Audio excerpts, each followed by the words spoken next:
Okay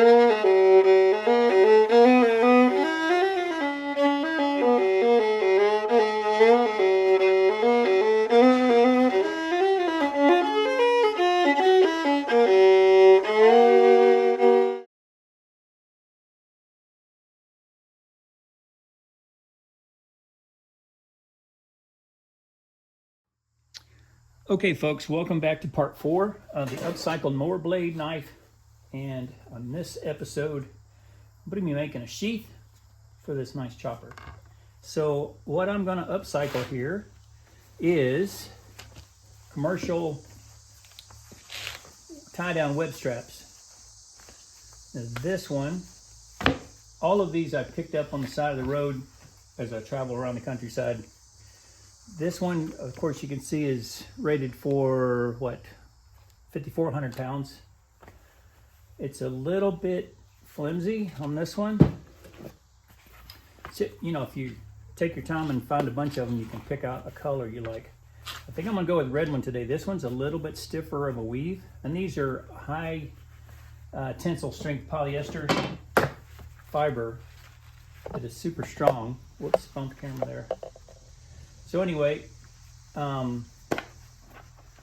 if I have an affliction, I can see value and resources in pretty much everything I come across. So I hold on to stuff like this, and if I live long enough, it turns out that I get to use them for something like this. So the pattern will be to cut a section of this out and use it for a welt that will go around the knife for it to slide into, for the edge to cut into. And I'm going to be stitching it together with none other than line trimmer line, you know, like a weed whacker. So this is 95 thousandths. I think it's what I'm going to use today. It's what I have. But of course this comes in all the different kinds of colors.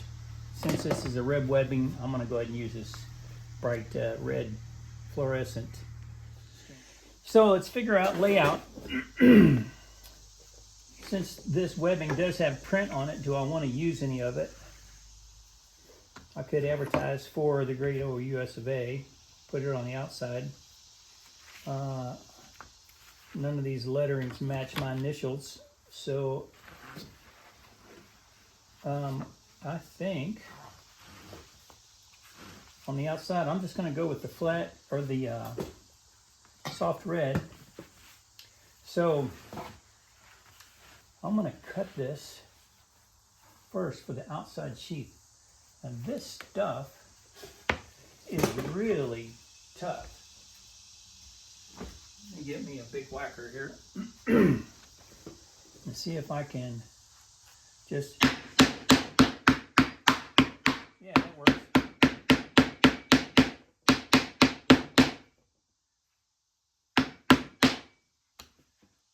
How about that? I actually use my tool for making a sheath. So I will use this piece for the outside of the sheath.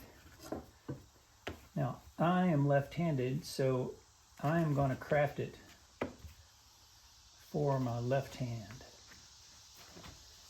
In this case,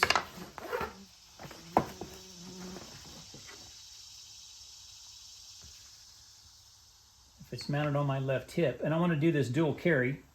I'm going to set this sheath up to be side carried with the belt going through the sheath this way, or commando or scout carry with a couple of slots through the sheath to carry horizontally across the belly or across the back, back of the waistband.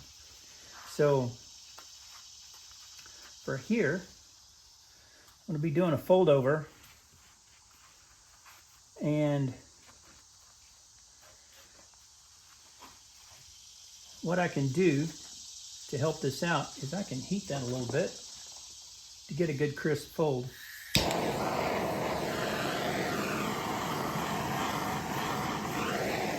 will melt it and burn. A little bit of heat. Let's mash that flat while it's hot. I can get a really nice crisp fold in that material. Well, let's go ahead and stop that from unraveling. So we'll just heat sear that. That looks good already. So on this, I'm going to, I'll use a smaller knife. I'm going to cut a section out here for a belt to slide through.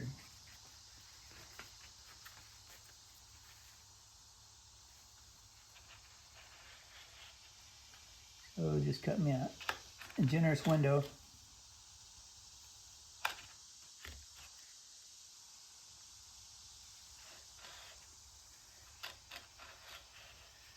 The beauty of this being a polyester fiber, it is like a thermoplastic, so you can melt holes in it and shape it to some extent.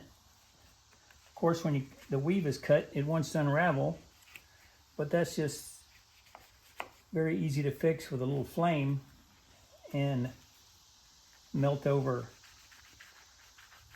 those cut fibers. So like it's done with paracord. All right.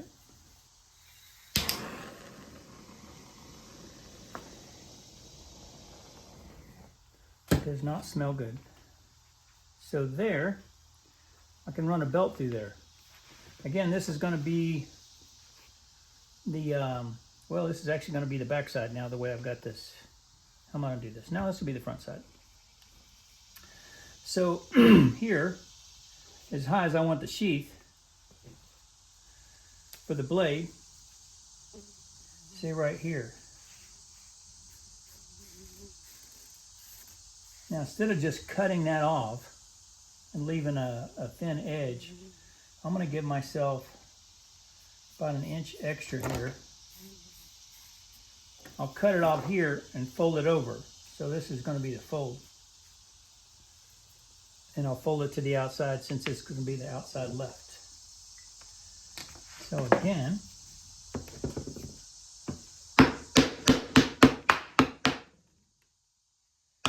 make a cut.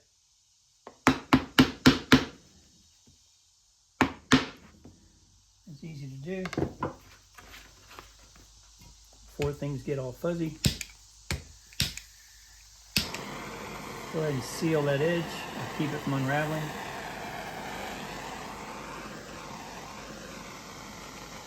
And you see it wants to shrink when it heats up, so a little less heat on the outside, a little more heat on the inside. Fold that puppy over and it's warm. Let it cool. Really nice and neat. So let's go ahead and cut the welt. I'm going to go ahead and cut the welt. And remember, my blade's coming down to here. Okay, that works. So I will cut it here. And then this is the outside.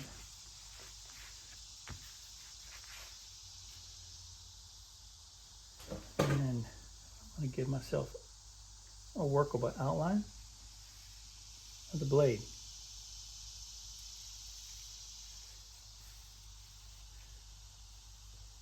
Easy peasy.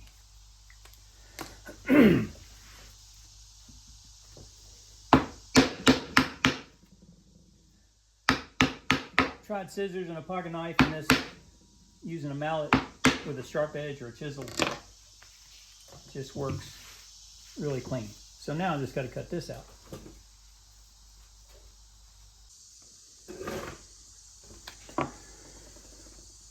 All right, let's use a big cutter here.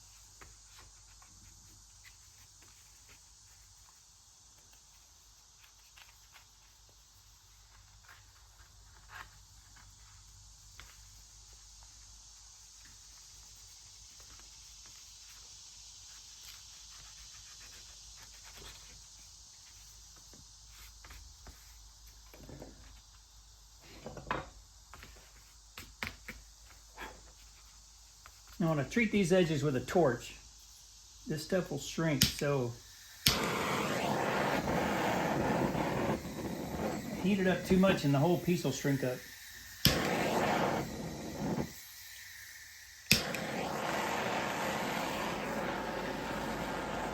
It started to right there. All right. So I'll go ahead and hit it from this side briefly. This can be done with a match or a lighter. Doesn't have to be a high intensity propane torch like this. All right. There's that piece. This is going to go in here.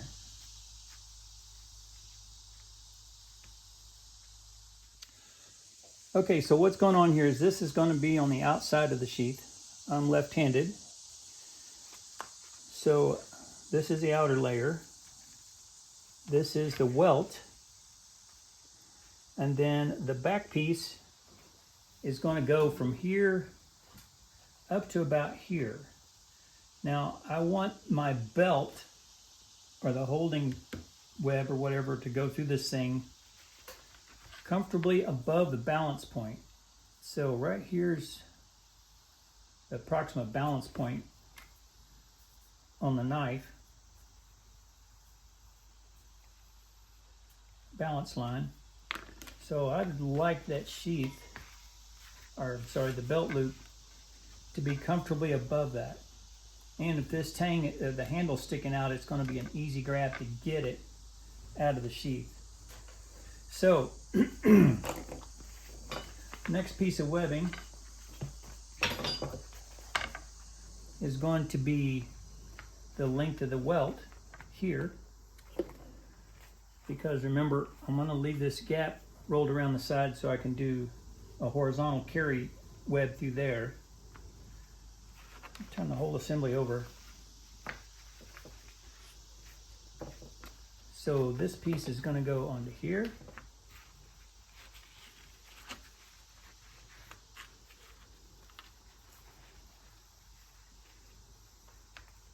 This will be rolled up enough we can get a belt through there. It's going to be stitched, anchored on either side, and continue to come up through the 3 layers we have now. So right here, it's just going to have to pull in a little bit, but what I'm going to do is I'm going to fold this webbing back over and attach it through here. There'll be another slit cut here for that horizontal carry, and I'm going to leave this open for a side carry. Hopefully you follow that. I'm going to cut it up. You can just watch what happens.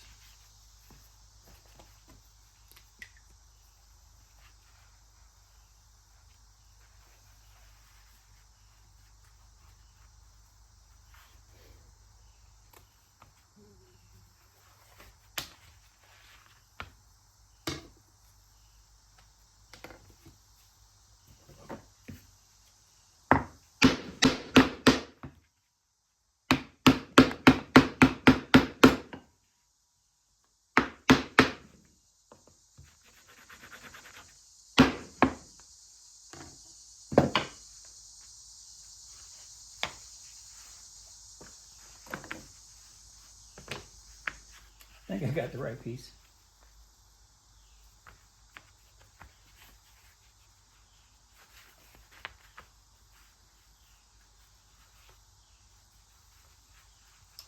Okay.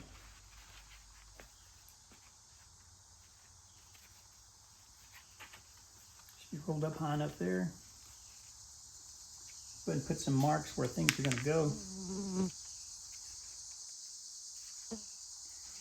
That's my fold line here. And do a fold line here.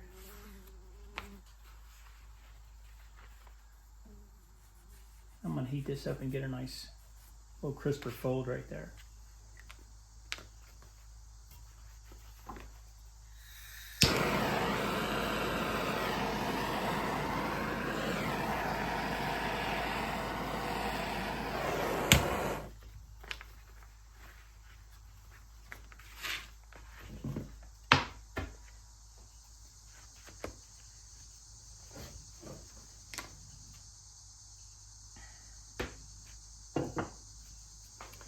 Now for the back, where I'm going to do the horizontal carry, I'm going to cut a slit mid-body here, not on top, leave that strength in that fold. So carrying belt would come underneath, go into this web, along the back and out the web there. You can see that. I'll demonstrate it when I get it all together. So for now,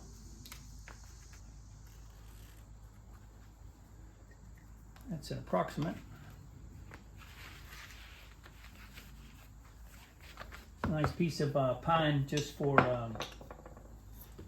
not butchering up my nice workbench here that I built last winter.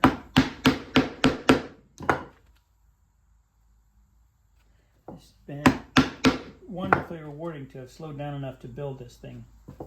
So I needed a good solid workbench. It's a Moravian style bench. Super happy with it. Utilized a bunch of wood that had been laying around that I'd sawed up, thinking one of these days I'm going to have a project for that, and that day came, metaphorically speaking. I didn't do it in a day. There was a lot of planing, glue up, curing. All right, clean up that frayed cuts there. Happens real quick. Oh yeah, we got one down here. Tidy that one up. And go ahead and tidy that one up. All right, any yellow there, loose ends? Yep. Like that one's melted over, that one's melted over. All right, we got those. All right, looking good.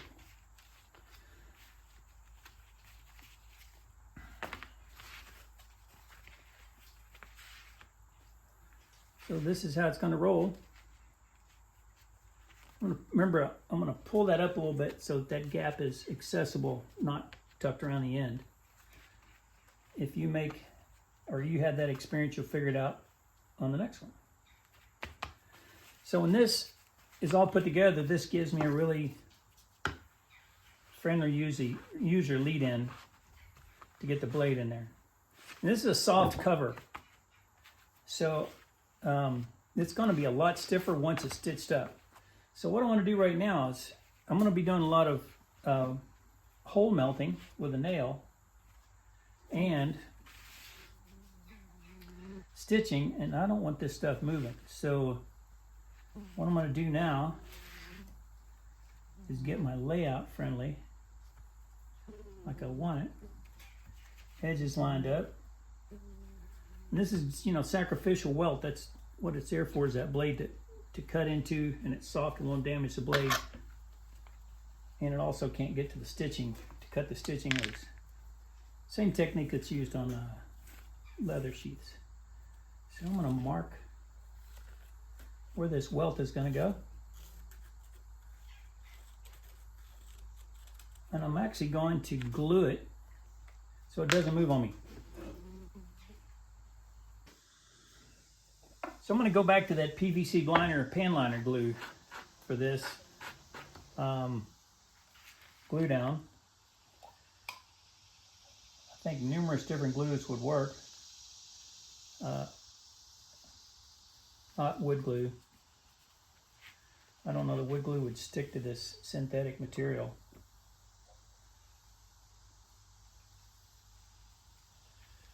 I want to leave that open at the bottom to let water drain out. And remember, this is a carbon steel blade, so it's going to need TLC as far as, keeping it oiled to keep it from rusting excessively. And we're going that way. I want to go ahead and do a sort of like a contact cement approach where I've got glue on both sides, let it get tacky, and then stick it together. And we'll give it a little bit of time to set up. Actually, I got glue on there where I didn't want it. Oil wells. Okay, well, I can melt a drain hole in that later if I need to, if it's going to hold water. This tetrahydrofuran in this stuff is really strong. I need to turn on some ventilation or get out of the garage here in a minute. So anyway, for now, I'm going to stick this down and let that set up a minute. I'm going to go get some fresh air. Whew.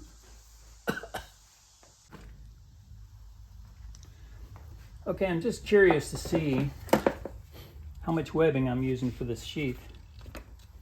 So I've got a, looks like 8.5 inch blade. I'm using a piece of webbing here that's 9 inches for the welt.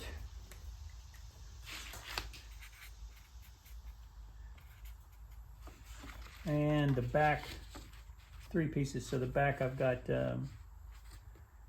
12 inches to there, and another 1.25 inches, so 13 1/4 inch for the back.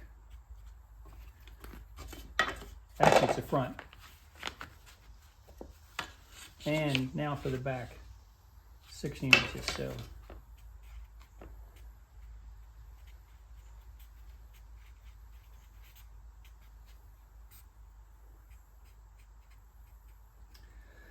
nine nines, 18, 38 1/4 inches.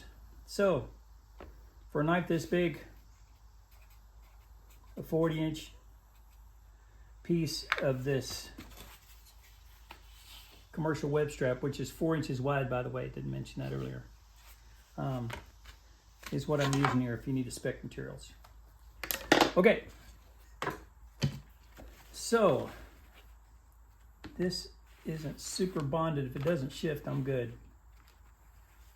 So remember, this is going to be the back side. Turn that over. It's going to be the back side.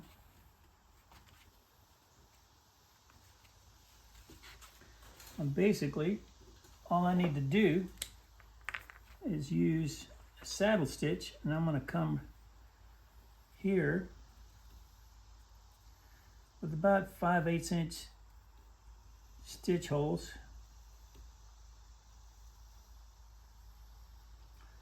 It's going to be bold and impressively functional. So 2, 4, 6, 8, 10, 12, 14 holes is all I'm looking for.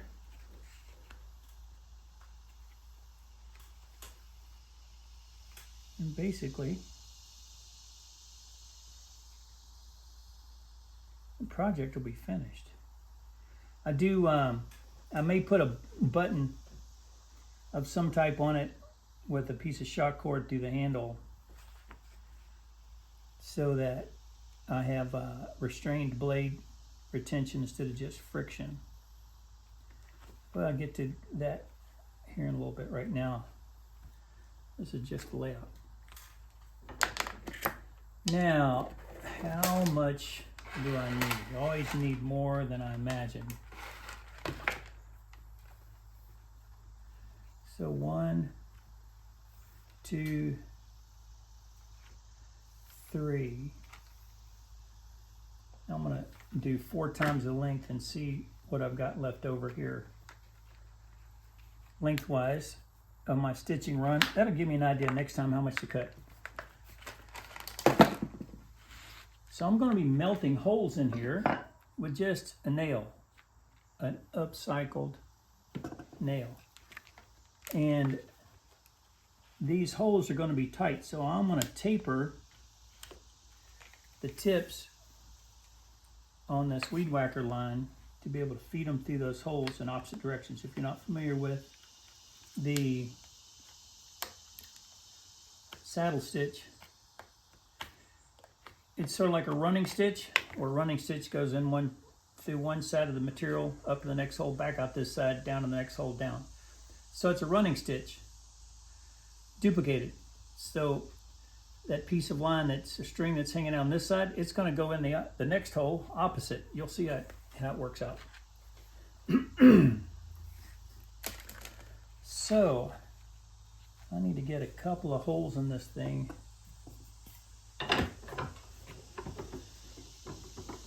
I'm just going to set up my torch here where it doesn't go anywhere. And I can keep me a flame running.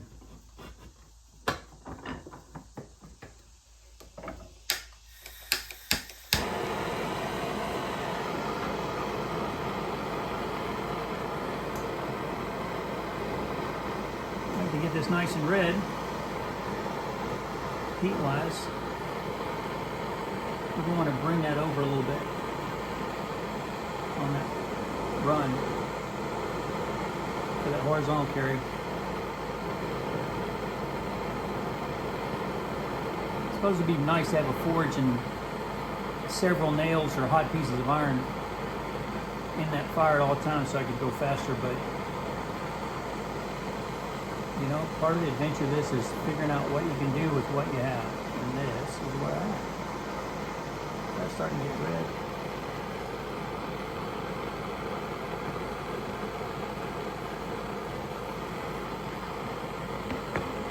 If you can see that, I'm going to burn this thing up. There you go. There's one stitch hole. Ideally, you want this to fit in there snug so the stitching doesn't go in. I mean, it doesn't easily slide. One of the attributes of building with all this synthetic polymers is it's you know, water resistant or not affected by water.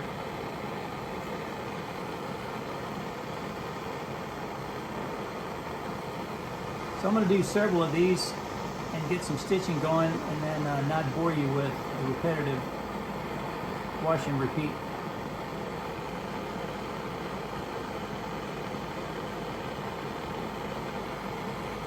Let's do one more.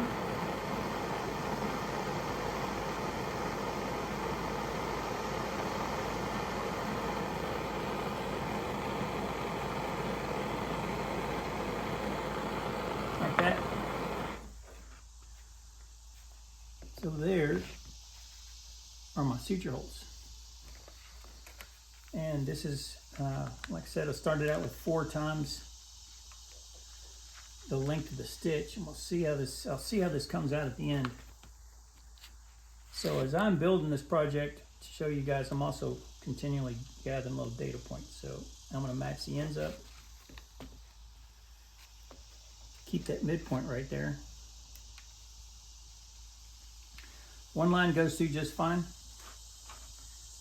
Hopefully the second line creates a crowd.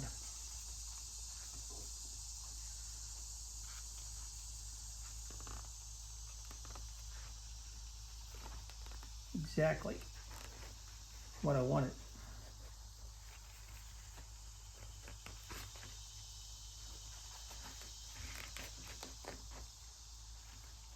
What have I done? Actually, that could whip around the outside. That's not what I was intending though.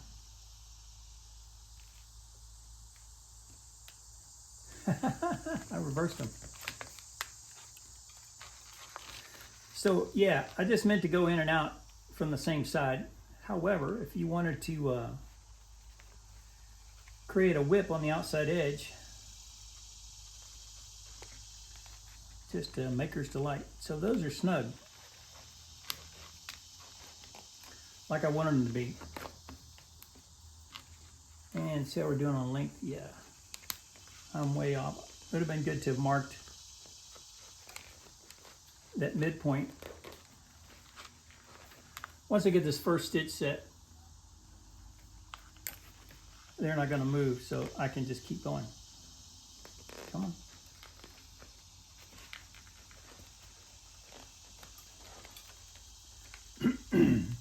Yeah, looks more like it. All right, so saddle stitching.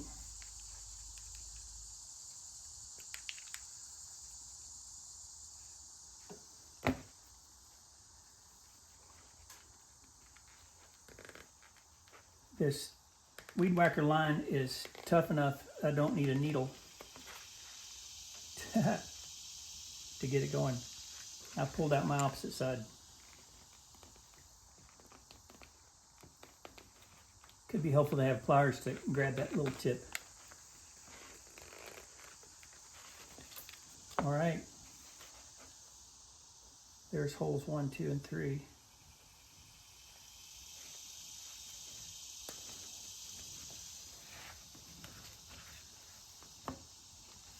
So weed whacker line comes in all kinds of interesting molded profiles, from round to triangular to multi-edges, square. Of course, the fabricators advertise that it cuts weeds better. It won't matter a whole lot. I am not able to get that through, so I'm gonna have to back this out to the tapered end. Give me a little bit of room here.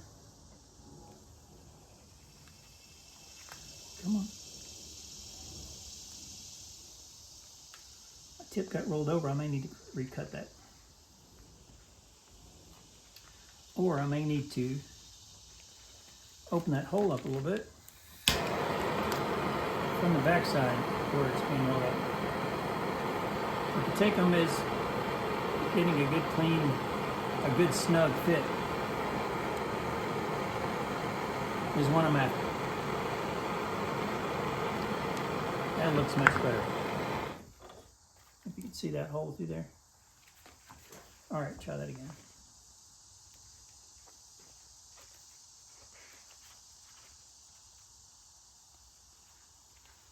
Now get through this, I'm going to pull this up snug, cut it, and just melt those ends over into like a ball where they won't pull back through. It's going to be a really clean construction.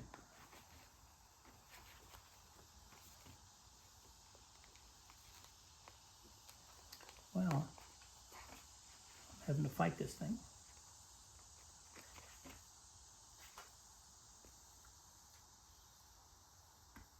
My tip rolled up.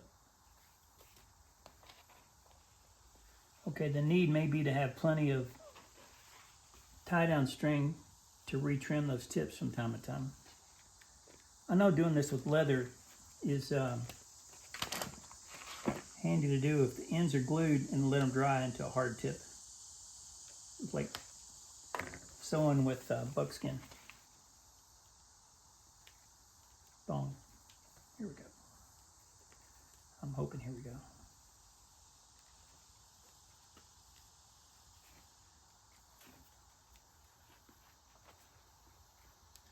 I see it peeking through.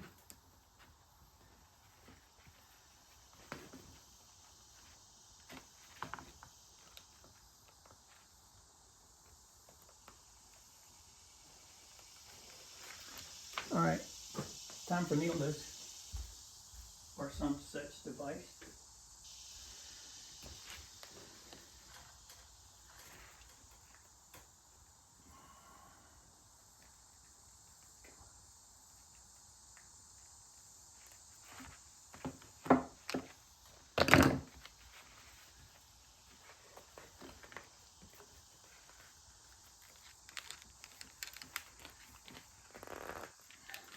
All right, you're getting the idea. I'll go ahead and keep this running and not bore you with the every stitch, and we'll catch up later. Okay, so one side is stitched up, and I wanted to go ahead and lock up one side, and then I'll melt the holes on the other side and stitch the other side of the sheath. I wanted to get one side locked up so as not to have these holes shifting around through these 3 and sometimes 4 layers here.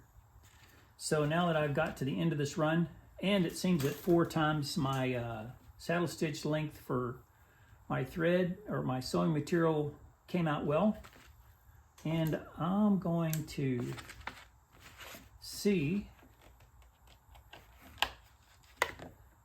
how much material I need to really get a nice ball on here, get a feel for it.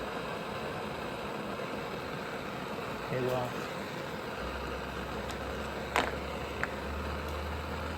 let's see what a 1/4 inch and a 1/2 inch gives me. So I teach myself how much excess I need to melt into a ball for a stopper end.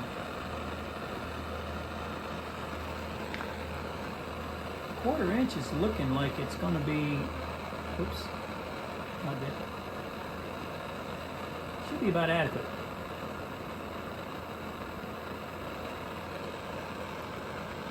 I kind of like it.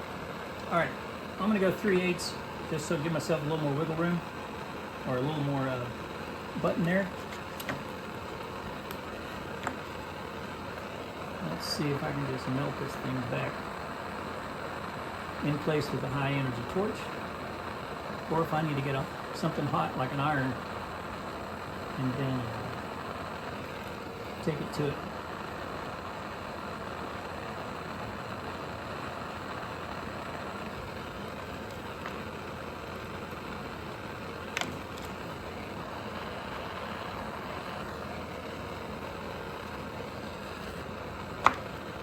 All right,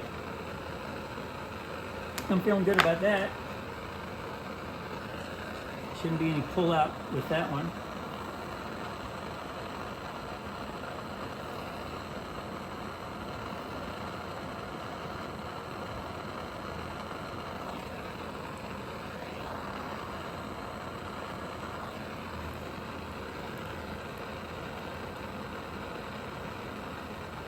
Kind of smeared it.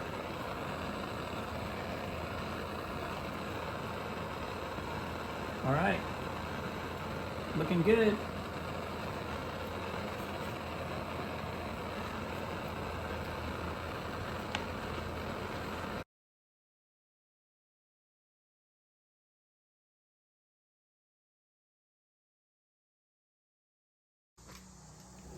Okay, so I did a little different finishing whip here on this last stitch. Tucked it back in. You can get real artistic with your stitching if you like. Than just a plain web strapping. So here we go. First fit. Just like that.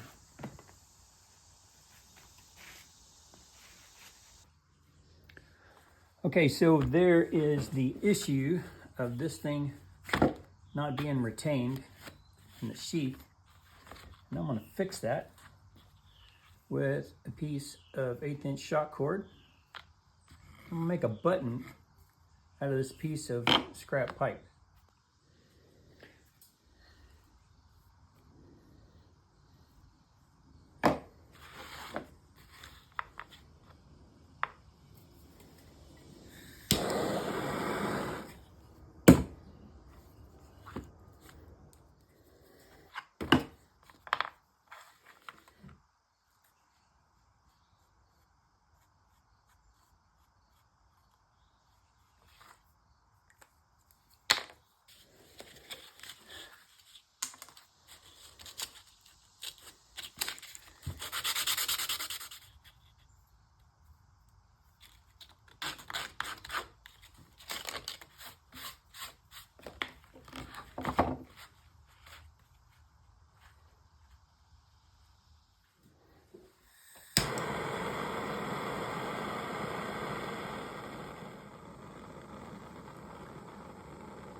So really wanted to get a close-up on this detail of this assembly of this PVC button mounted in this turned over lip for the mouth of that sheath.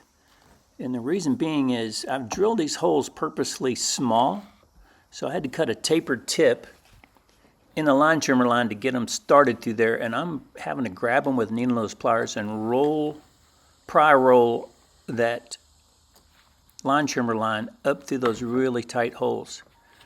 My intent on this procedure is that I don't want to have a big bulky knot on the outside, and with this thermoplastic, all I'm going to need to do is just cut them off close and heat them a little bit with a torch or heat source and melt those ends back into knobs that will totally retain that button and just be a really clean finish. So details like this, they add up.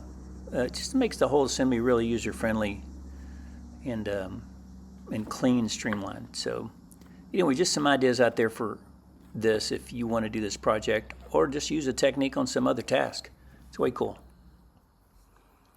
Now here I'm throwing a figure 8 knot into this 1/8 inch shock cord, and the main reason I want to use a figure 8 is it's a whole lot easier to unroll that knot and adjust the length on it. So I'm starting out here at about, I don't know, 5.5 inches. It has a little bit of stretch in it, but with a figure 8 knot, that's going to make it easily adjustable, and it'll let me fine-tune how much tension I want on that shock cord to hold that blade in that sheath as I get the chance to spend some time with it and see how well it rides. So just another little one of those finer detailed tips in this project.